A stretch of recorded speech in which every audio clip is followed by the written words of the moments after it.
ನಮಸ್ಕಾರ ವೀಕ್ಷಕರೇ, ಇವತ್ತು ನಾನು ಒಂದು ಸುಲಭ ರೀತಿಯಲ್ಲಿ ಹೇಗೆ ನೀವು ಪ್ರೀತಿಸಿದ ಹುಡುಗ ಅಥವಾ ಹುಡುಗಿಯನ್ನು ವಶೀಕರಣ ಮಾಡೋದು ಅಂತ ತಿಳಿಸ್ಕೊಡ್ತೇನೆ. ಇದು ಒಂದು ಸುಲಭ ಮಾರ್ಗವಾಗಿದೆ. ಅದಕ್ಕೂ ಮುನ್ನ ನೀವೇನು ನಮ್ಮ ಚಾನೆಲ್ ಅನ್ನು ಸಬ್ಸ್ಕ್ರೈಬ್ ಮಾಡಿಲ್ಲ ಅಂದ್ರೆ ಈ ಕೂಡಲೇ ಸಬ್ಸ್ಕ್ರೈಬ್ ಮಾಡ್ಕೊಳ್ಳಿ. ಪಕ್ಕದಲ್ಲಿರುವ ಬೆಲ್ ಐಕಾನ್ ಕೂಡ ಪ್ರೆಸ್ ಮಾಡಿಕೊಳ್ಳಿ. ಹಾಗೆ ನಿಮ್ಮ ಜೀವನದಲ್ಲಿ ಯಾವುದೇ ರೀತಿಯ ಕಠಿಣ ಸಮಸ್ಯೆ ಇದ್ರೂ ಕೂಡ ನೀವು ಸ್ಕ್ರೀನ್ ಮೇಲೆ ಕಾಣಿಸುತ್ತಿರುವ ಗುರುಗಳ ನಂಬರ್ಗೆ ಕರೆ ಮಾಡಿ. ಹಾಗಾದ್ರೆ ಬನ್ನಿ ವೀಕ್ಷಕರೇ, ನಾವು ಈ ಒಂದು ಸುಲಭ ಮಾರ್ಗದಲ್ಲಿ ಹೇಗೆ ವಶೀಕರಣ ಮಾಡುದು ಅಂತ ಹೇಳ್ಕೊಂಡು ನೋಡ್ಕೊಂಬರೋಣ. ಒಂದು ಖಾಲಿ ಪೇಪರ್ ತಗೊಳ್ಳಿ, ಒಂದು ಮಾರ್ಕರ್ ತಗೊಳ್ಳಿ. ಅದರಲ್ಲಿ ನೀವು ಯಾವ ಹುಡುಗಿಯನ್ನು ವಶೀಕರಣ ಮಾಡ್ಕೋಬೇಕು ಅಂತ ಅನ್ಕೊಂಡಿದ್ದೀರಿ ಅವರ ಹೆಸರನ್ನು ಬರೀರಿ. ಮೊದಲೇ ಹಾಗೆ ಈಗ ಮಾನಸ ಅಂತ ಅನ್ಕೊಳ್ಳಿ. ಮಾನಸ ಅವ್ರ ಹೆಸರು ಬರ್ಕೊಳ್ಳಿ. ಆಮೇಲೆ ಸುತ್ತ ಒಂದು ಈ ರೀತಿ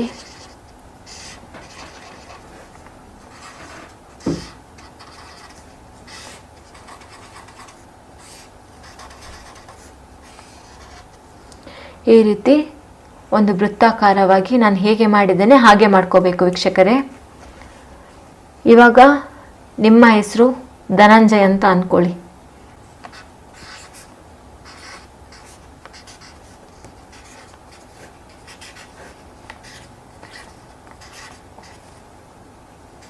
ಈ ರೀತಿ ಧನಂಜಯ ಅಂತ ಬರ್ಕೊಳ್ಳಿ. ಬರ್ಕೊಂಡು ಹೀಗೆ ಆಮೇಲೆ ನಾನು ಹೇಗೆ ಮಾಡ್ತಿದ್ದೇನೆ ಆ ರೀತಿಯೇ ಮಾಡ್ಕೋಬೇಕು ನೀವು.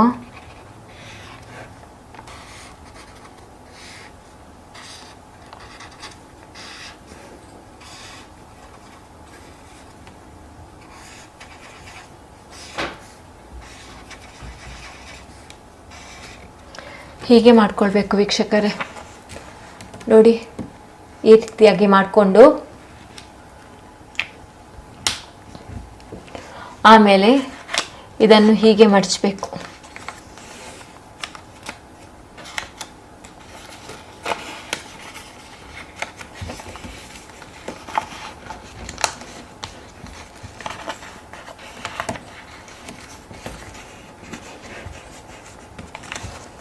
ಹೀಗೆ ಮಡಚಿ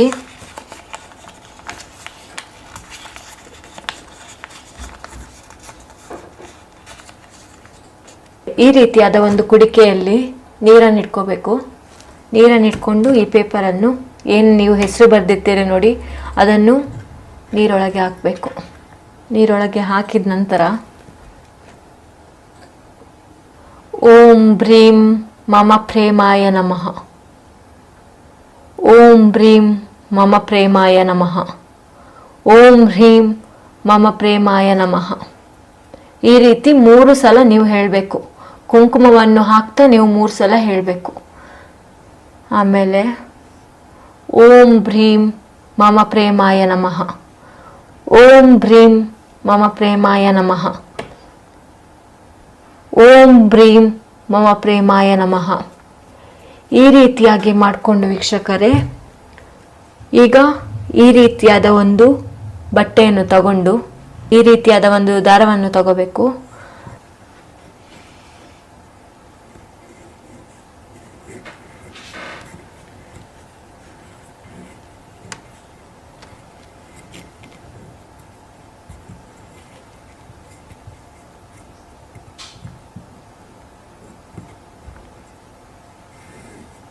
ಈ ರೀತಿಯಾಗಿ 3 ಸಲ ಸುತ್ತಬೇಕು. 3 ಸಲ ಸುತ್ತಿದ ಮೇಲೆ 3 ಗಂಟನ್ನು ಹಾಕಬೇಕು.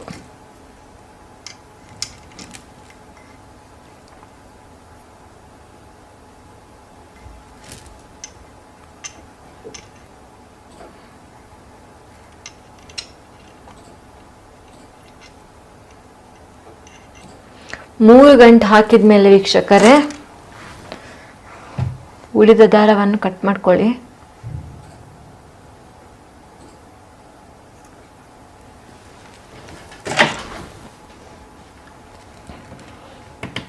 ಈ ರೀತಿಯಾಗಿ ಮಾಡಬೇಕು ವೀಕ್ಷಕರೇ.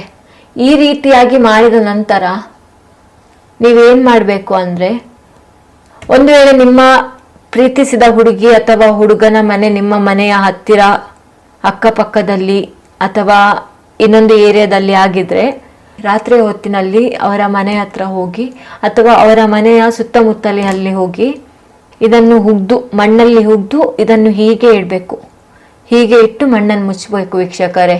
ಒಂದು ವೇಳೆ ನೀವು ಯಾರನ್ನು ವಶೀಕರಣ ಮಾಡ್ಕೋಬೇಕು ಅಂತ ಅನ್ಕೊಂಡಿರ್ತೀರಲ್ಲ, ಅವರ ಮನೆ ದೂರ, ಬೇರೆ ಸಿಟಿ ಅಥವಾ ಬೇರೆ ರಾಜ್ಯದಲ್ಲಿರೋದು, ಆ ಥರ ಏನಾದರೂ ಆಗಿದ್ರೆ ನೀವು ಇದನ್ನು ಮರದಲ್ಲಿ ಕಟ್ಬೋದು ವೀಕ್ಷಕರೇ. ಯಾವುದಾದ್ರೂ ಒಂದು ಮರದಲ್ಲಿ ಕಟ್ಟಿ ಬನ್ನಿ, ನಿಮಗೆ 100% ರಿಸಲ್ಟ್ ಸಿಕ್ಕೇ ಸಿಗ್ತದೆ ವೀಕ್ಷಕರೇ. ಒಂದು ವೇಳೆ ನಿಮಗೆ ಈ ರೀತಿಯಾಗಿ ವಶೀಕರಣ ಮಾಡಲಿಕ್ಕೆ ಸಾಧ್ಯ ಆಗಲಿಲ್ಲ ಅಂತ ಆದರೆ ಸ್ಕ್ರೀನ್ ಮೇಲೆ ಕಾಣಿಸ್ತಿರುವ ಗುರುಗಳ ನಂಬರ್ಗೆ ಕರೆ ಮಾಡಿ ವೀಕ್ಷಕರೇ. ಅವರು ನಿಮಗೆ ವಶೀಕರಣ ಯಂತ್ರ ಮಾಡಿ ಕಳಿಸ್ತಾರೆ ವೀಕ್ಷಕರೇ. ಧನ್ಯವಾದಗಳು.